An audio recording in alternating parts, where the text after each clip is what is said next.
Ya, Assalamualaikum warahmatullahi wabarakatuh. Selamat siang, salam sejahtera bagi kita semua.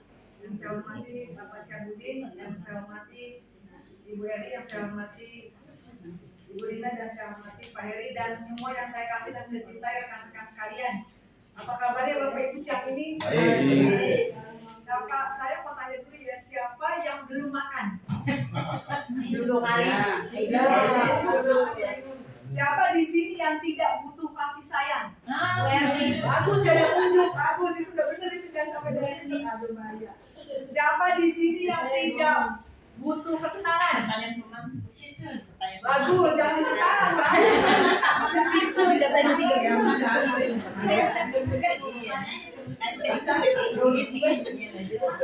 Siapa di sini yang seneng dibilang bego, tolol lu?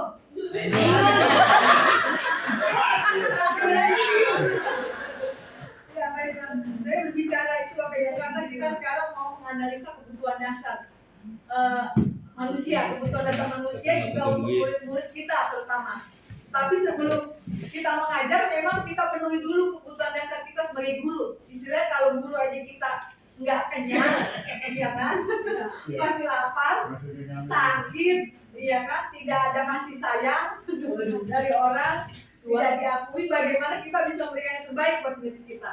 Waduh, ya itulah makanya anak-anak itu kenapa dia bandel, berkarakter aneh-aneh, karena rupanya ada salah satu kebutuhan dasar yang tidak dipenuhi di dalam dirinya. Ya, apakah itu? Ya betul. Tidak mau makan, kata Pak Asmin. Ya kan, salah satu kebutuhan dasar yang paling penting itu. Bapak Ibu sekalian, itu sebelum saya tutup layarnya, tadi saya mencoba membuat keyakinan kelas. Ini di 9F seperti ini. Saya buat kata tema. Ini dari mereka semua saya tinggal pindahin ke karton. Jadi kalau saya tidak ada skenario, betul-betul tadi yang saya buat di 9F. Itu anak ini usulan dari anak-anak nakal yang ada Farel Setiawan seperti itu, dan Evan Mustaman. Itu mereka. Menurut kamu supaya kamu lulus di sini di 9F dengan baik dan lulus apa? Saya rajin beribadah, Bu. Ya, tunjuk tangan. Saya harus rajin belajar, Bu. Saya tulis apa yang omongan mereka. Saya rajin masuk sekolah. Nah, jadi itu saya mau nyambung dengan Pak Heri supaya kita tidak ngajar-ngajarin mereka. Kamu harus rajin ya. Kalau kan tak ibu keluarin loh. Kamu harus baca tadarus ya. Kalau nggak kamu dosa loh. Anak-anak pasti menolak seperti itu. Udah pasti menolak. Tapi kalau ini pasti mereka biasanya mudah-mudahan mau ikut. Tadi seperti saya ngajar memang enaknya memang seperti teman. Jadi memang kita banyak bercanda. Tapi kalau serius-serius. Jadi enak mereka tidak menolak kita. Minimal mereka tidak menolak dulu kehadiran kita. Ketika kita masuk, mereka nyaman dulu, senang dulu, maka pelajaran apapun yang kita berikan pasti masuk ke mereka. Ini contoh keyakinan kelas, Bapak Ibu. Nah, sekarang kita masuk ke apa tadi yang disebut dengan kebutuhan dasar. Iya, kebutuhan biologis ya betul, Bu. Kalau nggak dipenuhi kebutuhan biologis bisa pusing kepala ya. Iya. Jadi, Bapak Ibu, anak itu bukan tabula rasa, anak itu bukan sekedar kita dikte terus menerus, tapi semua anak terlahir dengan bakatnya masing-masing. Nah, tugas kita guru menuntun bakat anak-anak agar mereka tumbuh selamat dan bahagia, kata Pak Kiai Hajar Dewantoro. Guru itu kita ibarat petani, anak ibarat biji jagung, kita tinggal nyiram-nyiram doang, semoga dia tumbuh menjadi jagung yang manis dan baik dan layak dijual. Jadi Jessica. Iya, jadi harganya mahal dan enak. Ya, anak harus tumbuh sesuai dengan kodrat alam dan kodrat zaman. Nah, terkait dengan budaya positif di sekolah tadi, budaya positif adalah nilai-nilai keyakinan dan kebiasaan-kebiasaan di sekolah yang berpihak pada murid, sehingga murid bisa berkembang menjadi pribadi yang kritis, penuh hormat dan tanggung jawab. Jangan sampai kebanyakan anak-anak kita disuruh, buang sampah, ibu aja sendiri. Kan jangan sampai seperti itu. Kamu kerjain. Males Pak, kamu nggak ngerjain? Ya nggak punya buku, Bu. Kamu nggak baca tadarus? Kan saya ini Bu lagi males, lagi mager seperti itu. Jadi mudah-mudahan anak kita di sini 42 menjadi anak yang tumbuh berkembang baik, positif dan karakter yang baik, hormat dan tanggung jawab. Ya, kemudian kita harus memberikan disiplin positif bagi mereka. Disiplin berasal dari kata disiplina. Ada kecenderungan umum menghubungkan kedisiplinan dengan ketidaknyamanan. Ya memang tadi kalau kata tata tertib atau peraturan kan nggak enak. Kalian harus sekolah jam 6.30. Ih males banget, harus pakai sekolah sepatu NB, ih kagak enak banget. Harus pakai ciput, ih apa sih sekolah nyuruh gua harus begini, harus begitu. Pasti gak nyaman dan namanya disiplin. Seperti tentara, kalau dia baris saja meleong-meleong sedikit, langsung ditendang. Gak nyaman memang namanya disiplin, biasanya tidak nyaman. Tetapi sebetulnya disiplin sesungguhnya membuat orang menggali potensinya menuju sebuah tujuan mulia. Harusnya sih kalau kayak tentara begitu dia betul menghargai disiplin kan, sekolah AMN misalnya Akademi Militer Nasional, ketika dia lulus langsung kan dia jadi perwira karena betul-betul dia menjaga disiplinnya, ya kan? Jadi bukan kaleng-kalengan, bukan recehan begitu dia lulus betul jadi perwira. Berarti harusnya seperti itu ketika kita menegakkan disiplin buat anak-anak kita. Nah, kemudian ada namanya nilai-nilai kebajikan yang diakini seorang akan membangun motivasi. Nah, kita mau disiplin, kita mau melakukan peraturan, ada tujuannya biasanya Bapak Ibu. Nah, ada motivasi atau mendukung apa sih kita, kenapa kita melakukan disiplin? Satu, biasanya kita nih kalau guru-guru nih, sebagai ASN, PNS jujur aja, misalnya coba saya tanya Pak Sudin, kita dapat 30 karena apa Pak? Disiplin. Disiplin kan kenapa ya? Takut dipotong, takut dipotong, atau bisa lebih sehari. Kalau besar kan pulangnya sampai sore tuh nggak kenapa? Berarti nggak disiplin. Nggak disiplin. Nggak bisa Balik kembali ke sekolah. loyal pada sekolah. Iya. Pak Refri misalnya disuruh Pak Heri, atur Pak Mosis kenapa Pak? Males saya, emang gue disuruh atau apa gue takut kan daripada gue. Ya, Kan itu tanggung jawab, Nah, tanggung jawabnya. Jadi biasanya Bapak Ibu ada yang memotivasi dari dalam hati kita kenapa kita melakukan disiplin. Biasanya satu untuk menghindari ketidaknyamanan. Gue takut dihukum, kata anak-anak. Udah, gue datang tepat waktu, kata anak begitu. Atau kedua, untuk mendapatkan imbalan, itu tadi takut dipotong. Imbalan berarti gaji, TKD lancar, ya kan, gaji lancar. Tapi betul yang ketiga kata Pak Revi, karena kita ingin menjadi menghargai diri sendiri dan bertanggung jawab. Berarti saya betul melakukan karena saya seorang guru, saya seorang ASN. Jadi kita pengennya anak itu juga begitu. Karena saya seorang siswa yang baik, saya harus melakukan disiplin juga dan baik, harusnya sebegitu. Nah, kalau kita lihat Bapak Ibu, kita analisa gambar berikut. Nah, ini yang bocah nih bocah. Dia sedang melakukan sebuah disiplin atau kebaikan. Iya. Coba kira-kira dia ini bocah melakukan kebaikan apa, nilai-nilai apa yang bisa kita petik dari anak-anak tersebut, misalnya Ori, coba. Ini bocah lagi apa? Nilai kebaikan apa, karakter apa yang sedang dikembangkan dari anak-anak begini? Disiplin, membuang sampah pada tempatnya. Iya, betul sekali. Disiplin buang sampah pada tempatnya. Lanjut. Kalau kayak begini Bu Nadia, ini ngapain ini bocah nilai karakter apa yang Gotong royong. ya nilai kebajikan gotong royong. Iya. Jadi harusnya nilai-nilai kebajikan seperti ini yang kita kembangkan, bukan hanya sekedar tata tertib. Kapan yang digotong kelihatan semua. Iya, mikul ini kayak Pak Abnel durian atau apa itu Pak? Sampah. Sampah ya. Itu loh. Nah, tidak makan. Nah, jadi Gajah Dewantara kemudian menyatakan bahwa untuk mencapai kemerdekaan pendidikan atau menciptakan murid yang merdeka seperti kita jalani sekarang kurikulum merdeka, syarat utamanya harus ada disiplin yang kuat memang. Kalau nggak ada disiplin, kemerdekaan itu menjadi liar, tidak ada gunanya. Jadi minimal dari kita dulu Bapak Ibu harus ada disiplin yang kuat. Nah, kesimpulannya disiplin positif dimulai dari disiplin yang memiliki motivasi internal, jadi dalam diri sendiri. Saya menghargai diri sendiri karena saya bertanggung jawab. Jika tidak memiliki motivasi internal, maka ada perlu pihak lain. Pihak lain itu sebagai pengontrol tadi seperti Pak Eri bilang, kita guru, kamu salah, kamu dihukuman, kamu melanggar tata tertib ini dan sebagainya. Nah, bagaimana menciptakan disiplin positif itu muncul? Intrinsik itu dari dalam lubuk hati siswa itu muncul secara otomatis. Apakah ada hukuman, harus ada hukuman, ataukah ada penghargaan, ataukah ada cara lain? Nah, ini contohnya. Kita sering gitu, awas ya kalau kamu nggak beresin di rumah, mama nggak kasih uang jajan. Itu kalau saya ke anak saya seperti itu. Jajan yang lama ya. Beri jajan jajan yang lama, kasih jajan yang gede. Jangan sampai. Jangan pulang-pulang. Jangan jajan. Nanti dipancing baru pulang-pulang. Jadi bedanya hukuman tadi dengan penghargaan, di budaya positif itu bedanya hukuman dengan keyakinan keras atau penghargaan. Kalau hukuman kan menyakitkan, ada rasa sakit, ayo sini kamu dihukum atau bertua kamu, pasti dia dendam emang kita. Gue sebel sama ibu itu, habis ibu itu atau bapak itu, gue selalu jelek-jelekin gue sama dia nggak percaya itu sama gue pasti begitu. Rasa sakit atau membenci, menyakiti diri sendiri, ya akibatnya dia cuek gitu atau tidur-tiduran dan ngerjain seperti itu. Merasa tidak dihargai dan merasa bersalah. Tapi kalau penghargaan atau keyakinan keras tadi itu apa tadi? Lupa. Ya. Tapi kalau hanya sekedar kita memberikan penghargaan doang motivasinya, kita ketergantungan.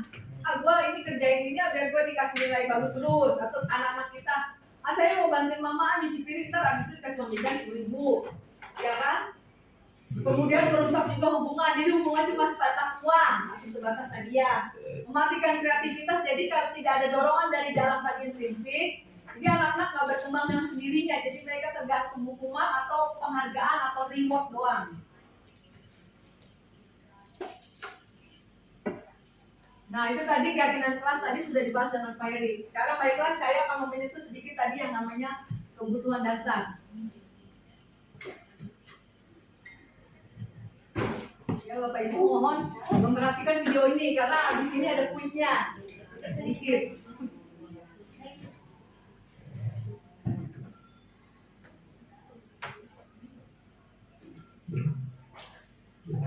Jadi kita diem ini karena sudah dikasih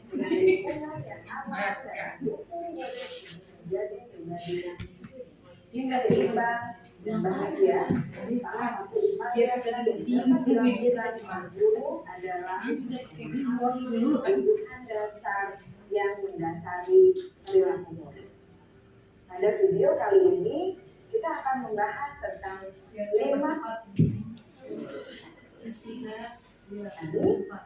jamur-jamur yang mengganggu mendasari perilaku murid, dan guru berusaha menuntut dan mendukung murid dalam memenuhi kebutuhannya secara positif. Pada hakikatnya, guru tersebut ibarat seorang petani yang sedang berusaha tanaman tersebut, menyatakan bahwa seluruh tindakan manusia memiliki kebutuhan dasar. Ketika kelima kebutuhan dasar telah terpenuhi secara memadai, maka murid akan tumbuh dengan seimbang dan bahagia. Ya, jadi Bapak Ibu poin utamanya ketika 5 kebutuhan dasar murid dipenuhi secara seimbang, dia mudah-mudahan tidak ada tindakan yang aneh-aneh karena dia akan hidup seimbang dan bahagia. Sebaliknya, tidak terpenuhi dengan nilai-nilai kebajikan, aku buruk seseorang. Ada 5 kebutuhan dasar manusia menurut Dr. William Glasser, yaitu yang pertama, kebutuhan untuk bertahan hidup atau survival. Yang kedua, kebutuhan untuk merasa diterima atau love and belonging. Yang ketiga, kebutuhan akan kebebasan atau freedom. Yang keempat, kebutuhan akan kesenangan atau fun. Dan yang kelima, kebutuhan akan penguasaan atau power.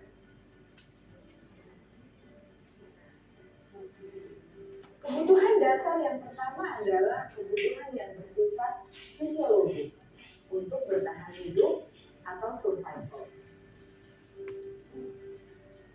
Misalnya, kesehatan, rumah, dan makanan. Kita banyak yang belum makan. Nah, jadi kalau upacara juga sering pingsan karena belum makan dari rumah. Termasuk Nah, tadi kebutuhan biologis ada yang Mbak Yung sebut itu kebutuhan biologis. Masudi.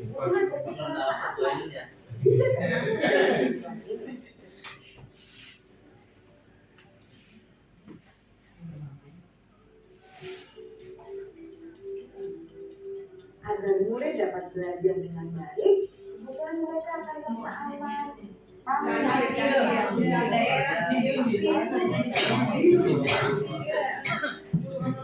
Tapi murid aja aksennya pakai jari ya. Atau gelas memang mereka bercita. Daripada pakai sengaja gitu.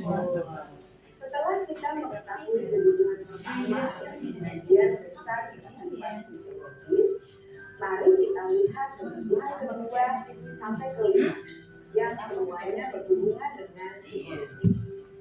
Mari kita lihat kebutuhan kedua. Kebutuhan adalah perasaan diterima, atau kebutuhan love and belonging. Kebutuhan ini meliputi keinginan untuk tetap terhubung dengan orang lain seperti teman, keluarga, teman kerja, dan kelompok di mana kita tergabung. Setiap murid ingin menjadi bagian yang berharga dari kelas dan juga sekolah. Mereka juga ingin diterima oleh orang lain dan kelompoknya. Bahkan, murid yang terlihat paling kuat pun jauh di dasar hatinya. Nah, anaknya sendirian pun sebetulnya dia ingin tetap punya teman ya bapaknya, walaupun dia sendiri.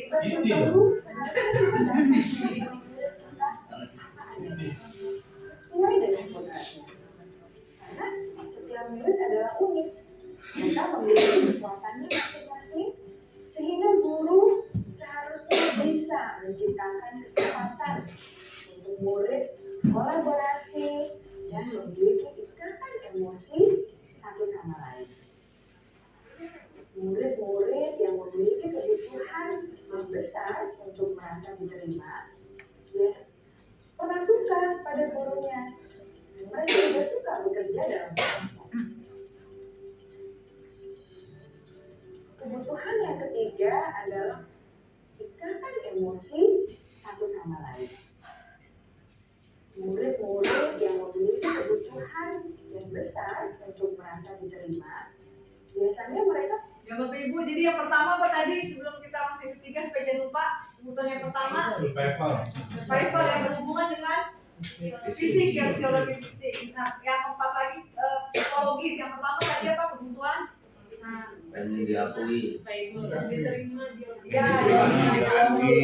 Ya, terus yang kedua Senangan.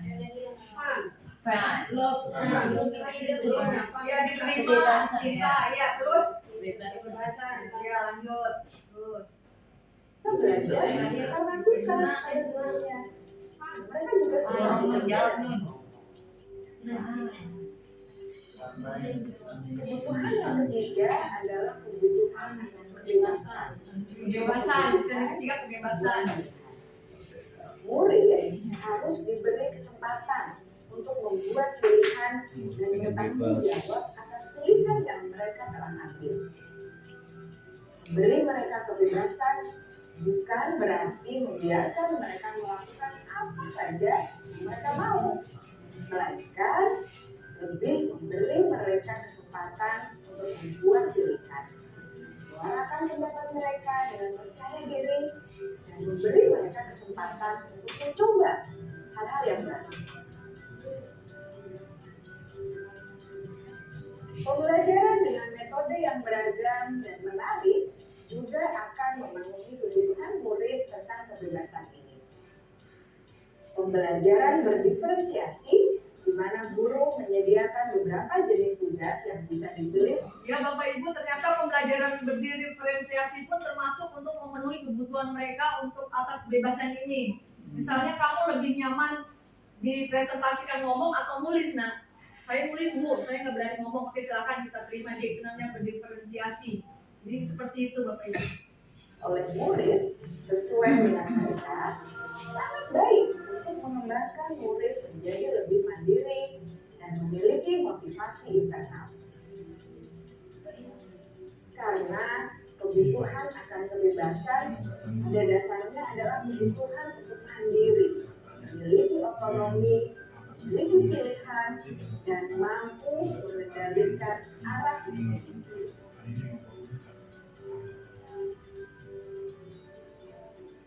Kebutuhan yang keempat adalah kebutuhan akan kesenangan.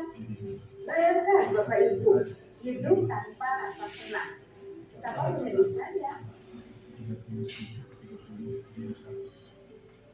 Glasser menghubungkan kebutuhan akan kesenangan dengan belajar. Jangan sepelekan kebutuhan murid untuk merasa senang di kelas.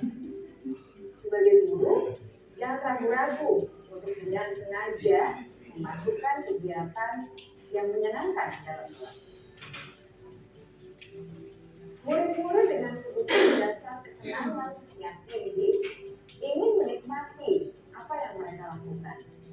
Mereka juga konsentrasi tinggi saat mengerjakan hal-hal yang disukai.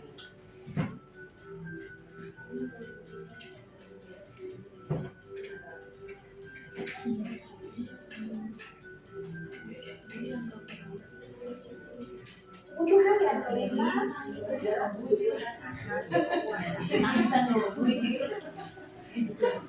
Kita lagi nonton video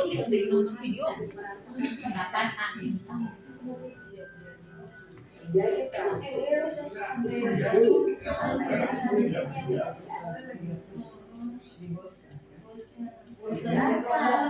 bisa membuat dampak dan pengaruh memiliki rasa. Nah, sekarang kamu mau kuisnya Bapak Ibu ya, kita sudah belajar tentang 5 kebutuhan dasar manusia. Tadi survival bertahan hidup, yang psikologis apa? Yang pertama, yang kedua belonging ya, merasa diterima dan sayangi. Yang kedua, kebebasan, freedom. Dan yang keempat, kesenangan. Yang kelima, barusan ini. Penguasaan. Ya, penguasaan atau power, betul ya, bisa terampil atau bisa jadi pemimpin. Jadi dia merasa dihargai. Nah, sekarang langsung kita ke kuisnya. Tadi nyimak kalau gitu ya, kuisnya. Gak gampang. Ngelamun. Oke, itu Mentimeter. Gak gampang kuisnya, dijawabnya belum biasa doang. Mentimeter lagi tidak. Jadi gampang.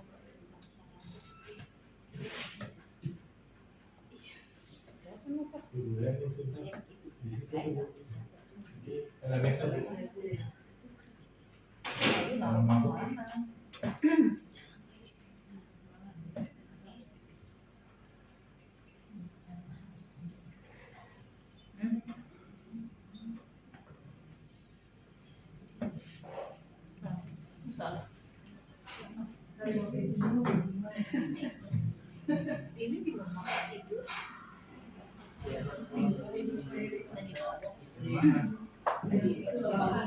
Kasus.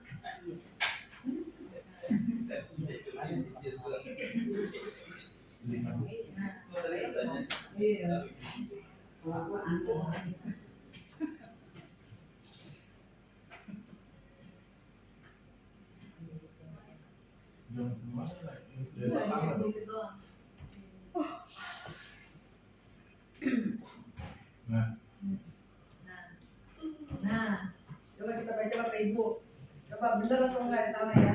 Bimo seorang anak PKB selalu berlari kelas hujan raya di depan sekolahnya yang ramai kendaraan. Tingkahnya membuat guru Bu Andi bingung dan seringkali lari mengejarnya. Ada beberapa kemungkinan jawaban yang diberikan Bimo. Nah, sekarang kita identifikasi kenapa Bimo itu demen banget lari-lari yang nggak bisa diam di kelas. Oke, kita pilih. Sebetulnya kebutuhan dasar apa yang belum atau yang ingin dipenuhi oleh Bimo? Coba. Penguasaan. Lalu Pak Eri, menurut Pak Eri penguasaan coba. Gak ikutin Pak Eri belum tentu benar. Kebebasan. Kebebasan. Kebebasan. Bebas karena ada mesin. Kebebasan ya. Kuning. Kesenangan. Ini. Ya, coba kita lihat Bu Sri, jadi Sri Rahayu. Kesenangan. Kesenangan coba. Kesenangan, penguasaan, apa kebebasan nih coba.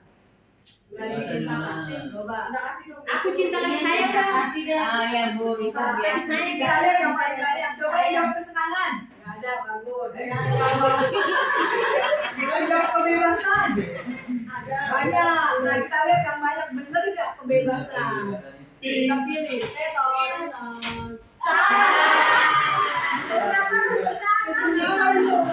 Berarti dia mungkin sama bapak ibunya jarang piknik berarti. Ya kan? Berarti dia ingin cari kesenangan di sekolah. Iya. Sebelumnya ibu apa itu dia? Ibu penjelasan sama ibu guru sayang aku. Nah, Cinta dan kasih Ibu, ya, sayang. Masih Dimo nih, masih Dimo. ini masih kasus Bimo sama. Ibu ngejar tadi. Tadi kebutuhan apa yang cinta Iya, dan iya, kasih iya. sayang. Betul nggak?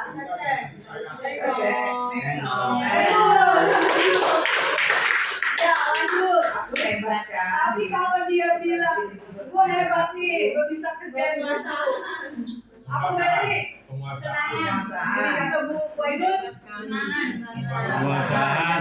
menurut Pak Soleh, Penguasaan. penguasaan. Penguasaan mah. Penguasaan. Coba kita lihat penguasaan. Sore belum.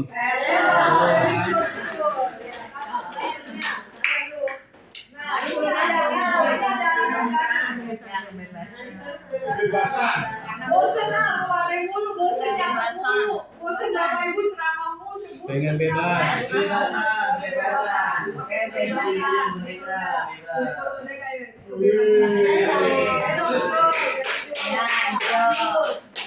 Nilai. Ya.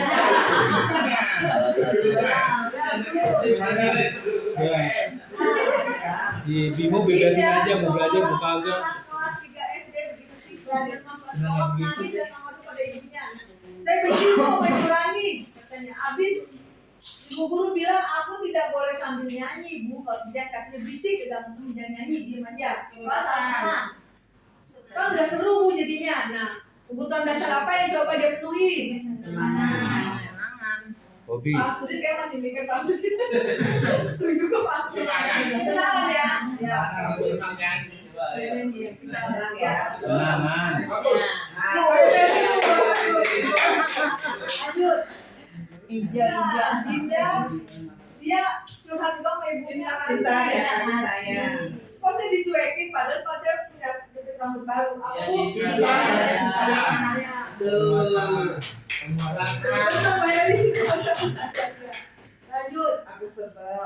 Nah, kita juga kadang-kadang sering Bapak Ibu secara tidak sadar kita kasih tahu kejelekan murid-murid kita.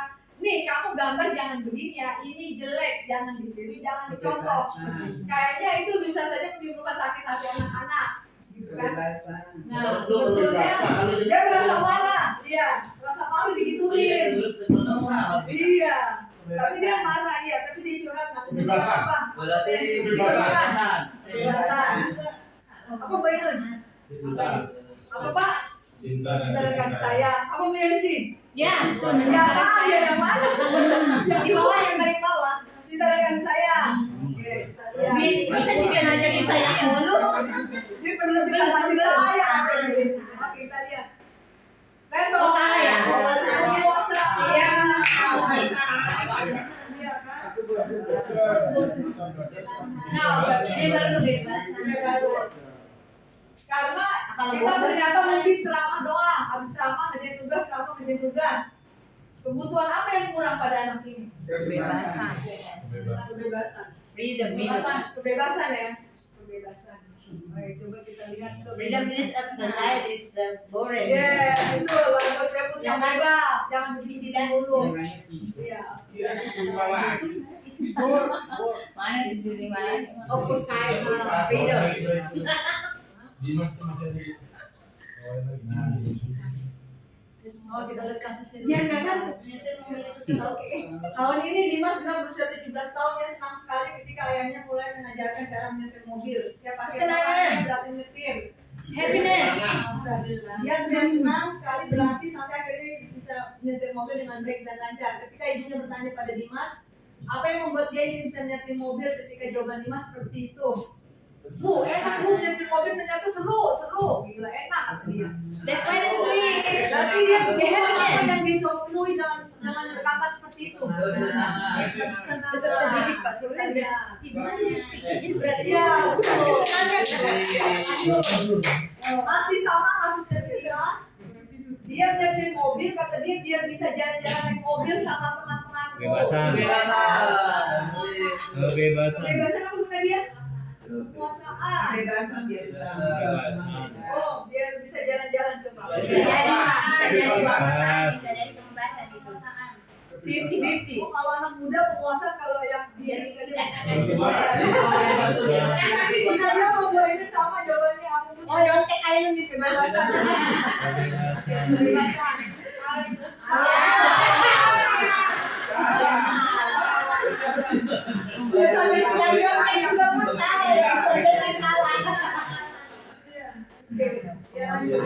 Dia merasa bangga dan keren. Kekuasaan. Apa tuh? I think it is freedom. Freedom dia. Kekuasaan berarti ya. Kebebasan. Iya. Sama ya sih.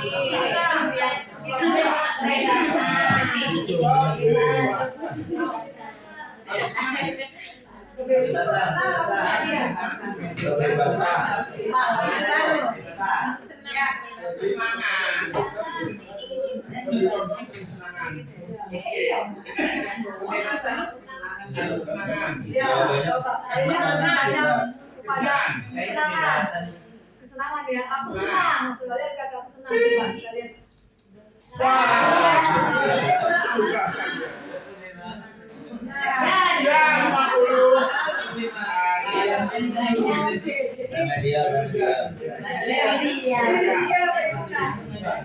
Sebentar ada satu kasus anak saya misalnya CCT.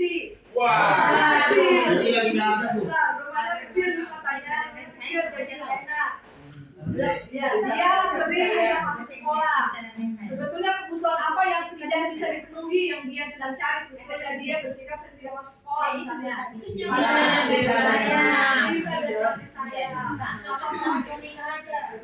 Rumahnya kecil juga bapak ibunya.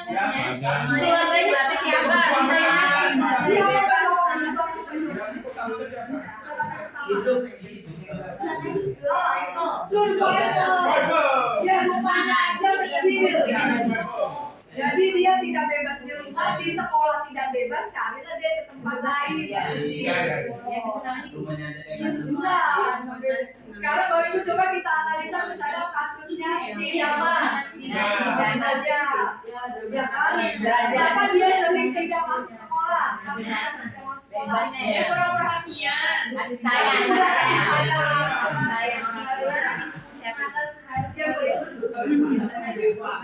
Oh berarti kebutuhan dasar fisiknya aja belum terpenuhi.